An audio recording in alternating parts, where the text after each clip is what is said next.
You could have died! May said loudly. So, to be fair, May wasn't supposed to find out like this.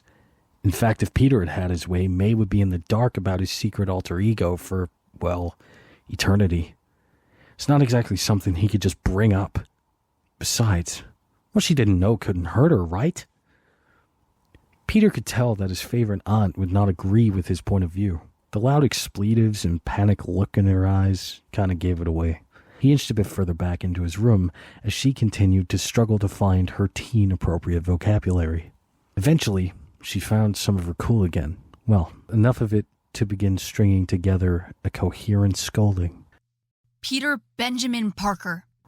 She started, her lecture-giving finger already poised to waggle in his face. Peter grimaced. He hated when she lectured. Wait, May, look, I can explain. He started, his palms raised in a placating manner. Explain what, exactly? When and why you started sneaking around my back and lying to me? Her tone and eyebrows warned him not to argue back. They both knew that he knew he'd done both of those things more than once. Well, I wasn't really going to get into the nitty-gritty of it, to be honest. Here she scoffed and shook her head in disbelief before waving at him to continue. Look, Aunt May, it's not like I wanted to lie to you. I had to help, and after Ben, I knew you wouldn't let me. His voice cracked, but his gaze held hers, steady. After Ben, I couldn't continue to sit by and do nothing. She flinched back, clearly startled by the admission, before answering. Continuing to live your life safely is not sitting by and doing nothing. I have responsibility. Peter protested. I have these powers that... You have a responsibility to Ben.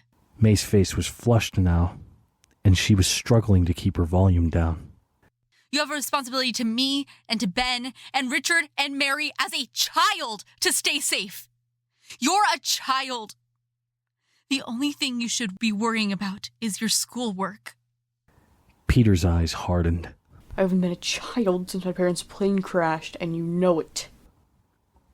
His hands clenched and unclenched, burning off some of the tension that threatened to tear him apart from the inside. There's something that I can do to help people. To keep them from being hurt, then I have to do it. I'm sorry for worrying you, but I won't stop. So what? I'm just supposed to let you throw yourself into danger? I saw the footage of Stark's plane going down, Peter. You could have died. Now there were tears in her eyes, and the stabbing feeling in Peter's chest intensified with the realization. I can't lose you too, baby. How many more people would have died if I let Tubes get his hands on that tech? Peter matched her tone, imploring her to be reasonable.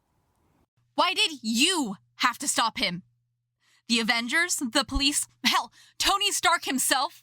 Her eyes narrowed. Peter cut her off with a short groan of frustration. It wasn't time to tell anyone else. Ned was getting in contact with Mr. Stark as quickly as he could, but there was no way he could have made it on time. It had to be me, and I knew I could do it. Peter paused for a breath. Look, I'm not asking you to let me join the Avengers.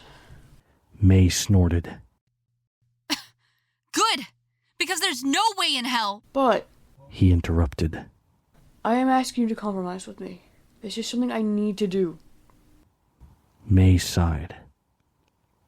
I can't believe I'm saying this, but fine. Clearly, I can't stop you. She crossed her arms.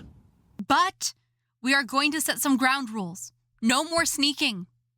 And definitely no more superheroing on school nights, you hear me? Peter groaned. Aunt May, that's completely unreasonable. Also, do you know how much of a giveaway it's going to be if Spider-Man only shows up on weekends? That's like shouting, I'm a student from the rooftops. I will agree to a curfew.